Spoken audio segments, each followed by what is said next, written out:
Yes, students, in the last video, we discussed about the fertilization and pollination. Today, we will discuss about fruit and seed formation.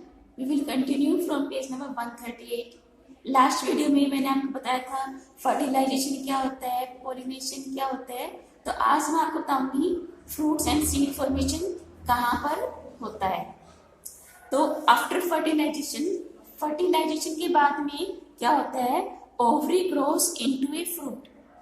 Fertilisation के बाद में ovary जो है grow करके fruit में develop हो जाती है।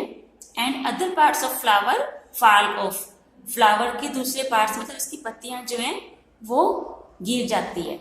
Other parts of the flower fall of मतलब कि फ्लावर के दूसरे पार्ट्स गिर जाते हैं। दो fruit is the ripened ovary. Fruit क्या है, एक राइपेंड ओवरी होता है। और the seed develops from the vowels. और जो सीड्स है वो कहाँ से बनते हैं, ओवल्स से बनते हैं। सीड्स जो हैं वो ओवल से डेवलप होते हैं। अब है some fruits are fleshy and juicy such as apple, mango and orange. कुछ फ्रूट्स जो हैं वो गुद्देदार और जूस वाले होते हैं, जैसे मैंगो है, एप्पल है, ऑरेंज है। ये क्या होते हैं, आपके फ्लैशी एंड जूसी होते हैं। While some fruits are hard like almonds and walnuts. जबकि कुछ फ्रूट्स जो हैं वो हार्ड होते हैं, जैसे आलमंड्स है, वालनट्स है। ओके, अब इसमें नेक्स्ट है seed dispersal.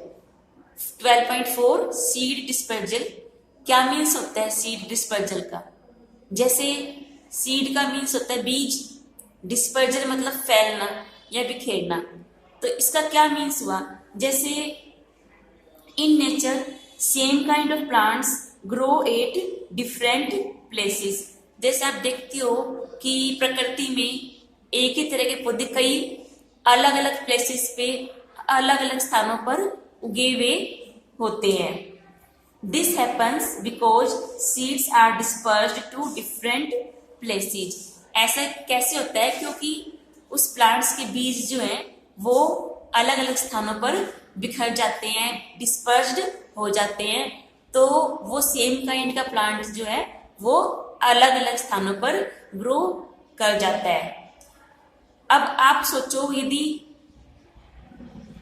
If all seeds of a plant were to fall at the same place and grow there. यदि एक ही प्लांट के बीज जो है ना उसके आसपास से सारे गिरे रह जाए और वो वहीं पर ग्रो कर जाए, वहीं पर बढ़ जाए, तो क्या होगा। यदि एक प्लांट में मान लो सैकड़ों हंड्रेड्स बीज बन जाते हैं, वो सारे उस प्लांट के नीचे ही बिखर जाते हैं और वहीं पर सारे वो उनके प्लांट बन जाते हैं, तो फिर क्या होगा। तो क्या होगा, वहां पर ऐसे एकदम से क्राउडिंग जैसे भीड़ हो जाएगी, एक ही तरह के पौधे की वहां पर भीड़ हो जाएगी। उन पौधों को बढ़ने के लिए न तो उनको प्रॉपर स्पेस मिलेगा, एक साथ 3-3, 4-4 प्लांट एक ही जगह पर उग जाएंगे, तो न तो उनको स्पेस मिलेगा बढ़ने के लिए, न ही उनको सही ढंग से न्यूट्रिएंट्स मिलेंगे, वाटर मिलेगा, सनलाइट मिलेगा। वहां पर ओवर क्राउडिंग वहां पर जो है हो जाएगी, जो कि बेनिफिशियल नहीं है, लाभदायक नहीं है। तो इसके लिए क्या होता है, हमारे सीड्स का डिस्पर्जल जो होता है वो सही रहता है। सीड्स का डिस्पर्जल कैसे होता है, seeds and fruits of plants are carried away by water, wind and animals. हवा से, पानी से और एनिमल्स के द्वारा जो है सीड का, बीजों का डिस्पर्जल होता है। मतलब एक स्थान से दूसरे स्थान पर ये चले जाते हैं। जैसे ये जो विंग्ड सीड्स होते हैं, जैसे ड्रमस्टिक है, मैपल है, इनके जो सीड्स होते हैं उनके विंग होते हैं थोड़े थोड़े।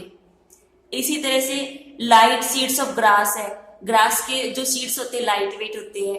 हेयरी सीड्स ऑफ आक, आक के सीड्स होते हैं वो हेयरी होते हैं, बाल बाल से इसके ऊपर होते हैं। ये जो है हवा से उड़ करके एक स्थान से दूसरे स्थान पर चले जाते हैं। इसी तरह से कुछ बीज जो है ना बाय वाटर, उनका डिस्पर्जल, पानी में बह करके वो एक स्थान से दूसरे स्थान पर चले जाते हैं। जबकि कुछ सीड्स जो है ना ह्यूमन बीइंग के या फिर एनिमल्स की बॉडी के चिपक करके एक स्थान से दूसरे स्थान पर पहुंच जाते हैं।